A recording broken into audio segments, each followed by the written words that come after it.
ने स्वीकृति दे दी, हां ऐसा ही किया जाए। जिधर आक्रमण का निश्चय किया गया, कौरव के सैनिक उधर तैयार होकर चलने लगे। सुशर्मा ने त्रिगर्त के साथ अर्थात अपने देश के सैनिकों के साथ जो दिशा निश्चित की गई उधर चल पड़े। भयानक सेना कौरवों की, अरे जिसमें भीष्म जी, द्रोणाचार्य जी, कृपाचार्य जी, अश्वत्थामा, कर्ण आदि, और सुशर्मा भी बहुत बलवान, सब विराट नगर की तरफ चल पड़े। सप्तमी की तिथि को अग्निकोण की तरफ से सुशर्मा ने चढ़ाई की और अष्टमी को निश्चित किया गया था कौरव दूसरी तरफ से आक्रमण करके जो उनकी गौशालाएं थी पहले गोधन का अपहरण करेंगे। 13वां वर्ष भली भांति पूर्ण हो चुका जब ये नगर में चढ़ाई के लिए पहुंच गए। अब इसमें समय लगा, पूरे अज्ञात वर्ष का समय पूर्ण हो गया है। व्यतीतः समयः सम्यक वसताम वै पुरोत्तमे, पूरा समय हो गया। ये युद्ध प्रारंभ होने के पहले ही समय 1 वर्ष का अज्ञातवास सम्यक पूरा हो गया। सुशर्मा ने वेग से आक्रमण किया और लाखों गौवें विराट की अपने अधिकार में कर ली।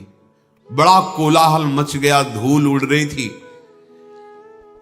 जितने भी गोपगण बलवान रक्षा में थे, कहां उस राजा की सेना और कहां गोपगण, पर गोपगणों ने रक्षा का प्रयास किया, पर उन सैनिकों के भाले, मूसल, फरसे, भिंदीपाल, इन सब अस्त्रों के प्रहार से वो छिन्न भिन्न हो रहे थे। ग्वाले भयभीत होकर के भागे और महाराज विराट की सभा में जाकर के कहा कि सावधान हो जाइए, आपकी गौओं का अपहरण त्रिगर्त देश के नरेश सुशर्मा ने आक्रमण करके अपने अधीन कर लिया और बहुत से ग्वालों, जो सेवा करने वाले ग्वाले, उनको मार दिया गया है। आप जल्दी अपने गौ रक्षा कीजिए। हमारा तिरस्कार करके उन्होंने हमारे भाइयों को मार दिया, गोप जनों को, और गौओं को हाँक कर लिए जा रहे हैं। आप छुड़ाने की चेष्टा कीजिए, नहीं आपका यश और आपकी गौएं ये दोनों आपके हाथ से चली जाएंगी। राजा तो एकदम घबरा गए। तत्काल, ये पहले से पता हो तो तैयारी होती, रथ, हाथी, घोड़े, पैदल सबको तत्काल आदेश किया सैनिक तैयार हो जाएं। वो स्वर्णमय रथ पर स्वयं विराट विराजमान हुए और अपने जो परिकर के भाई बंधु थे उनको तैयार किया। जब रथ जोत रहे थे तो कंक ने कहा युधिष्ठिर जी ने कि हमें ऐसा लगता है कि आपके यहां जो घोड़ों की रक्षा करता है और जो गौओं की रक्षा करता है और जो रसोइया है, ये महावीर हैं, इनके लक्षणों से पहचान में आता है। और महाराज मैं 4 प्रकार के धनुर्वेद की प्रकांड जो पद्धतियां हैं उनका मैं ज्ञाता हूं, केवल पासे ही चलाना नहीं जानता हूं। आप अनुमति दीजिए कि मैं आपका रसोइया और आपके जो घोड़ों की सेवा में और जो गौ की सेवा में अर्थात नकुल सहदेव, ये चारों आपके साथ हो जाएं तो आपकी सुरक्षा अच्छी हो जाएगी। मत्स्यराज ने कहा कि पासे चलाना और रसोई बनाना, गौ सेवा करना, शुभ सेवा अलग है, लेकिन युद्ध में तो महाराज आप चिंता मत करें। मैंने देखा है, क्योंकि मैं महाराज युधिष्ठिर के पास आत्मवत रहा हूं ना, तो ये लोग भी सेवा में ही थे वहां, क्योंकि सबने अपना परिचय दिया था। मैं युधिष्ठिर की गौ सेवा करता हूं, मैं अश्व सेवा करता हूं, मैं युधिष्ठिर का रसोइया हूं। तो कहा मुझे परिचय है। ये ऐसे बलशाली कि जहां ये खड़े होंगे वहां पराजय हो ही नहीं सकती। राजा ने कहा यदि तुम्हारी ऐसी परीक्षा की हुई बात है तब तो जैसे रथ कवच हमने धारण किए वैसे आप लोग धारण कीजिए। अनायास महान पराक्रमी पांडवों ने नकुल, सहदेव, भीम और युधिष्ठिर ये तैयार हो गए। रथों पर बैठकर बड़ी प्रसन्नता से नगर से बाहर निकले। दिन ढलते ढलते घेर लिया जाकर सुशर्मा को, जो गौओं का अपहरण किए थे। महाबली भीमसेन की गदा के आगे कोई टिक थोड़ी रहा था, और युधिष्ठिर का भाला प्रसिद्ध था, कई कई सैनिकों को एक प्रहार में नष्ट कर देना। युद्ध महाराज विराट भी कोई साधारण नहीं, पर उस कोटि के बलवान नहीं जिस कोटि के पांडव बलवान हैं। युधिष्ठिर ने व्यूह रचना तत्काल की अपने भाइयों की, नकुल, सहदेव, भीम, युधिष्ठिर, चारों ऐसे ढंग से, और घेर लिया। और महाराज विराट रथ के द्वारा अपने सैनिकों के घेरे से रण कौशल दिखाते हुए त्रिगर्त के 500 रथी, 800 घुड़सवार, 5 महारथी मारकर गिरा दिए और सुशर्मा पर धावा किया। विराट ने सुशर्मा पर प्रहार किया। सुशर्मा रणोन्मत्त होकर के विराट को बाणों से बींधने लगा। महाराज युधिष्ठिर ने देखा कि विराट तो घिर रहे हैं। सुशर्मा ने विराट की सेना को मथ करके विराट के घोड़ों को मार दिया, सारथी को मार दिया, और दौड़ करके विराट को बंदी बना लिया। भयभीत हो गए विराट। सुशर्मा ने जब विराट को बंदी बनाया, महाराज युधिष्ठिर की तरफ दृष्टि करके विराट कह रहे थे, कंक तुम कह रहे थे कि बहुत बलशाली ये लोग हैं, छुड़ाओ मुझे, मुक्त करो, देखो हमारे यहां सुखपूर्वक रहो, तुम हमारी जान की रक्षा करो, बड़ा सत्कार किया है तुम्हारा, अब उसका बदला चुकाओ। युधिष्ठिर ने कहा, शांत रहिए, आप धैर्य धारण कीजिए।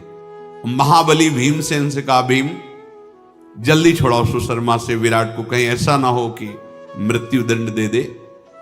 भीमसेन जैसे भयंकर तूफान चलता है, ऐसा वेग धारण करके दौड़े, सुशर्मा से कहा, खड़ा रहे, खड़ा रहे। गदा से रास्ता बनाते हुए शीघ्र पहुंचे। 1,00,000 सैनिकों को एक क्षण में मार दिया। न जाने कितने घुड़सवारों को, रथियों को, हाथी सवारों को भीमसेन विनाश करते हुए सुशर्मा के पास पहुंच गए। बलवान भीमसेन ने सुशर्मा के रथ पर छलांग लगाई, पहुंच गए, बाल पकड़ा, खींच के नीचे गिरा दिया, और विराट को अपने, विराट यद्यपि वृद्धावस्था को प्राप्त हो रहे थे, फिर भी बलशाली थे ही। भीमसेन के अंक में विराट विराजमान, और कहा, भीमसेन तुम चिंता मत करो, देखो अभी ये सब भागते हैं पीठ दिखा के। सुशर्मा के बाल पकड़ करके बलपूर्वक घसीट करके महाराज युधिष्ठिर के पास लाए और कहा, आदेश करो इसका अभी सर उतार दें। सुशर्मा तो भयभीत हो गया, चिल्ला चिल्ला के रोने लगा, ये हमारी इच्छा नहीं थी, पर दुर्योधन ने मुझे भेजा है। गला दबा के कहा भीमसेन ने सुशर्मा का कि अब दुर्योधन सहित तू भी यमराज के पास जाएगा, वहीं तू जाके सलाह करना। युधिष्ठिर जी बड़े दयालु है, युधिष्ठिर जी। युधिष्ठिर जी नहीं नहीं नहीं, इसको मारो मत, नहीं नहीं मारो मत। कहा, आप जहां होता है वहां आप छोड़ देते हो, वही बाद में अपने लिए काल बनता है। जयद्रथ को छुड़वा दिया था मुंडन करवा के, वही तपस्या करके भगवान शंकर से वरदान मांगा था, एक दिन में पांडवों पर विजय प्राप्त, कहा अर्जुन को छोड़ के। अब इधर तो ये पता नहीं था कि दुर्योधन भी चढ़ाई कर रहे हैं, यहां आनंद पूर्वक रात्रि व्यतीत कर रहे हैं। अब दिन में चलेंगे, और दूतों से कहा कि नगर में जाकर कह दो विजय सी प्राप्त हुई है, बड़े उत्सव मनाए जाएं। इधर दुर्योधन, क्योंकि सप्तमी को ये युद्ध, सुशर्मा अष्टमी को उनका था, ओ पूरे द्रोणाचार्य, भीष्म पितामह, बड़े बड़े महापुरुष, अरबों की संख्या में सब। एक दूत भाग करके आया और कहा कि लाखों गौओं को अधीन बनाते हुए कौरव सेना विराट नगर की तरफ बढ़ रही है, और ये सब पांडव, नकुल, सहदेव, भीम, युधिष्ठिर, विराट और सेना, ये त्रिगर्त सुशर्मा की सेना को परास्त करके उधर ही पड़ाव डाले हुए, नगर में नहीं है। भाग करके नगर में आया तो राजकुमार उत्तर केवल नगर की रक्षा में थे। और ये बहुत ही सुकुमार तत्व समझो, बहुत ही सुकुमार थे। ज्यादातर ये महल में ही रहते थे, दास दासियां और पत्नियां उनके बीच में हंसी मजाक हो ऐसे रहना, और अपनी बड़ाई मारते रहते थे। इस बीच में तो ग्वाला भाग करके आया और उसने कहा, राजभवन में जाकर के देखा वहां तो युद्ध हो रहे हैं और ये विनोद कर रहे हैं अपनी स्त्रियों से दासियों से, ऐसे बैठे हंसी मजाक। महाराज की जय हो। उत्तर से, उत्तर ने कहा, हाँ क्या सूचना लाए हो? बोले, उधर तुम्हारे पिता युद्ध में, इधर कौरवों की सेना आ चुकी है और आपके गोधन का अपहरण करके विराटनगर की तरफ बढ़ रही। राजकुमार आप तो महाबली है ना? उसने कहा, हाँ महाबली तो हूं ही। तो बोले, आप कौरवों की सेना को रोकिए, चल के परास्त कीजिए, चल करके आप अपने गोधन को छुड़ाइए और नगर की रक्षा के लिए।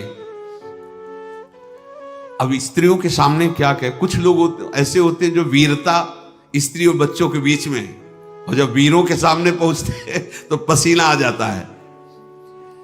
उन्होंने कहा कि युद्ध तो मैं कर सकता हूं कौरवों से, भीष्म से भी कर सकता हूं, मैं सुयोग्य हूं। इस समय मैं राष्ट्र का स्वामी हूं, क्योंकि महाराज युद्ध में गए तो पूरा अधिकार मेरे हाथ में है। अगर मेरे पास कोई उत्तम सारथी होता तो मैं अर्जुन जैसी वीरता दिखा सकता था। तो सैरंध्री द्रौपदी जी वही थी, देखा ऐसे और कहा, अर्जुन जैसी वीरता दिखा सकते? बोले, सैरंध्री तो तुम हमें छोटा मोटा वीर समझती हो। बोले, नहीं मैं तो महावीर समझती हूं तुमको, लेकिन अर्जुन को कभी देखा है? कहा, देखा नहीं पर सुना है। मैं अर्जुन जैसी वीरता दिखा सकता हूं अगर सारथी मिल जाए। उत्तर ने स्त्रियों के बीच में अपनी बड़ाई, मैं ऐसा बोली, बड़ी उत्साहजनक प्रशंसाजनक बातें की। उस ग्वाले ने कहा, महाराज यहां बैठ के प्रशंसा करने का समय नहीं, सेना आगे बढ़ती चली आ रही, आप कुछ कीजिए। उन्होंने कहा, कोई सारथी होता तो चल देते, अब सारथी कोई नहीं है, हमारे योग्य सारथी चाहिए। युद्ध के लिए तो मैं पूर्ण समर्थ हूं, पर सारथी चाहिए। जैसे वज्रधारी इंद्र दानवों को भयभीत करते हैं, वैसे मैं शांतनु नंदन भीष्म को, दुर्योधन को, द्रोणाचार्य को, कर्ण को, अश्वत्थामा को, सबको भयभीत कर दूंगा। बृहन्नला दूर खड़ी थी, हंस रही थी देख देख के कि अभी देखा नहीं होगा तुमने भीष्म आदि को, इसलिए ऐसा मेरे सामने क्या 2 मुहूर्त में सबको परास्त कर दूंगा। जब ऐसी वो डींग हाक रहे थे तो सैरंध्री नजदीक आई और कहा, राजकुमार आपकी बातें सुन के तो आपको ऐसा लगता है विश्व के अद्वितीय वीर आप हैं। हां, तुम्हें कोई संशय?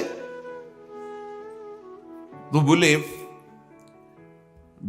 आप कुछ वीरता भी तो दिखाइए ना। बार बार ग्वाला कह रहा है कौरववंशी है, सारथी नहीं है कोई, इसलिए नाचना ना आता हो। तो बोले, आंगन टेढ़ा है इसलिए मैं नाच नहीं सकता, वैसे तो मैं बहुत अच्छा नाच लेता हूं। हाँ, सैरेंद्र ने कहा, सारथी की व्यवस्था मैं कर दूं। जो खांडो प्रस्थ को जलाने वाले गांडीव धनुषधारी अर्जुन हैं, उसी के बल से खांडो प्रस्थ जला, ऐसा सारथी। कौन है? अपने घर में रहने वाली ये बृहन्नला, ये सारथी बोलेगी। राजकुमारियों को नचाती ये सारथी। मान लो, द्रौपदी ने कहा जो सैरेंद्र थी, मान लो कि साक्षात अर्जुन ही है, ऐसी कला इसमें है। अगर ऐसा है तो देख लो प्रयास करके, राजी हो। अब तो डर लगने लगा कि सारथी भी मिल रहा है। जिन दिनों अर्जुन की सहायता भगवान श्री कृष्ण दावानल रूप महान खांडोवन को जलाया, तो यही थे प्रधान, यही थे जिसे बृहन्नला समझ रहे हो, यही सारथी थे। उत्तर ने कहा, वैसे इसको सारथी बनाना तो मुझे शोभा नहीं देगा कि एक नपुंसक सारथी हो, पर अगर तुम्हें अनुभव है ऐसा तो तुम देख लो, बात करो। द्रौपदी ने कहा, हमारी तो बात हो गई है, क्योंकि हम वहां थी जब महाराज युधिष्ठिर के यहां ये सारथी थे ना, तो वहां मैं सेवा में रहती, मैंने देखा है इनका बल। आप आदेश करो, तैयार करें। उत्तर ने कहा तो फिर भी मेरा बल देख लेना, अगर सारथी मिल गया तो कौरव हार गए निसंदेह। सैनेन्द्री ने कहा कि अपनी बहन से बोलो कि जाके प्रार्थना करे बृहन्नला से। तो उत्तर ने उत्तरा से कहा, बहन तुम जाओ और प्रार्थना करो कि वो हमारी सारथी बन जाए। उत्तरा नजदीक गई और अर्जुन से प्रेम पूर्वक बोली, बृहन्नले, हमारे राष्ट्र में बड़ा संकट उपस्थित हो चुका है। पिताजी दूसरी दिशा में युद्ध में हैं और कौरव पक्ष बहुत बलवान आक्रमण करते हैं और मेरे भैया बड़े वीर हैं, आप उनकी सारथी बन जाएगी बस थोड़े दिन के लिए। अभी उनका सारथी नहीं है इसलिए वो ऐसा कह रहे हैं।